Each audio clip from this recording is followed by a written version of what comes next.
Next here tonight to the illegal immigration crackdown from both the Trump administration and at the Florida state capitol. After weeks of Republican infighting, Florida lawmakers today appeasing Governor Ron DeSantis, passing 3 new immigration bills during a special session, and the governor signed all of them. Meanwhile, President Trump's immigration crackdown may leave several industries vulnerable, from health care, senior care, construction, and farming. The mass deportation could cause labor shortages across the board. Here's what the state passed. Illegal immigration is now a state crime. In-state tuition for undocumented students now ends at the end of the school year.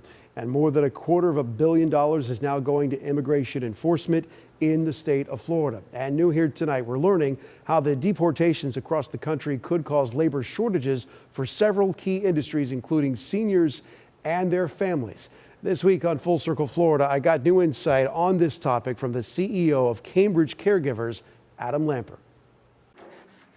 How do you think President Trump's immigration crackdown could create a labor shortage, especially if it drags on beyond just a few months? So what happens when you have a shock to the system, like the threat of mass deportation, or in fact, mass deportation, is that people will, on the one hand, self-deport. You've probably been reading some about this, where they'll just leave. They'll say, I've had enough, and they leave. You may have ICE going around and deporting people. And so imagine that in the invisible part of the market, 1,000 staff are displaced. Well, that is the labor shortage right there. But the impact to me is that all those people that were having service need service now. How do they get service? They're going to come and proposition my staff, which means my staff are going to leave unless I pay more money. And so we know historically, because we had a shock in the form of the pandemic, that we're going to pay more money to maintain staff. And we know that created a 30% increase in the cost of staff at that time. So it's real. So the fact is that if there is a shock to the system, if people do in fact leave, that is going to not only cause a labor shortage, but also it's going to be very inflationary for our customers. Is this immediate, or will this take months and perhaps the lingering effect beyond a year for it to actually show up? My expectation is that we're going to weather this storm.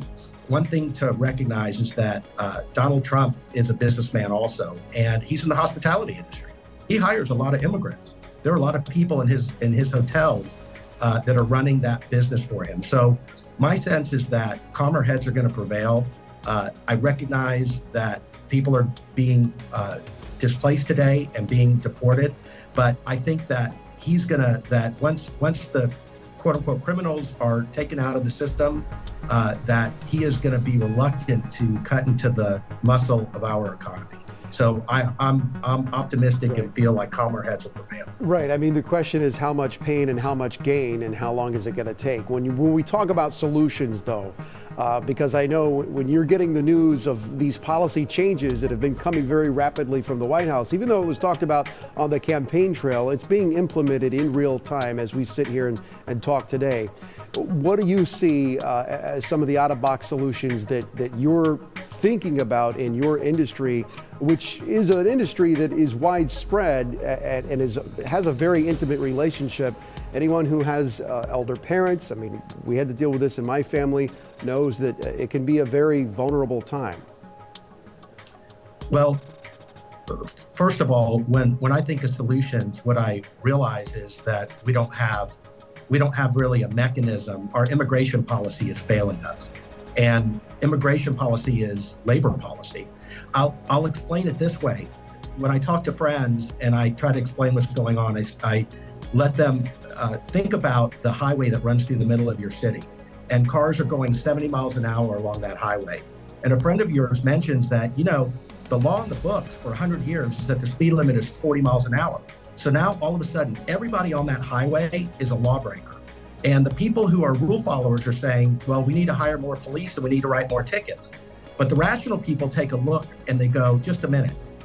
The speed limit doesn't need to be 40 miles an hour, it needs to be 70 miles an hour. Look at the people that are moving products, that are moving goods, that are going to work. It needs to be 70 miles an hour. And so that is how the immigration policy and programs are today. Yeah, I guess the question is, do you do all these solutions, sort of the medicine at once, or do you phase it in over time, or do you do it cold turkey?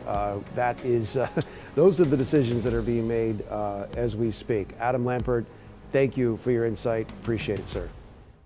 It is a complicated knot to untangle, and we'll go further in depth on this topic and more, plus all the news of the week. This weekend on Full Circle Florida, we're going to talk about inflation, the trade war, and our in-depth conversation with a legal expert breaking down President Trump's court battles with the national media. It's all Sunday morning at 8:30 here on Full Circle Florida.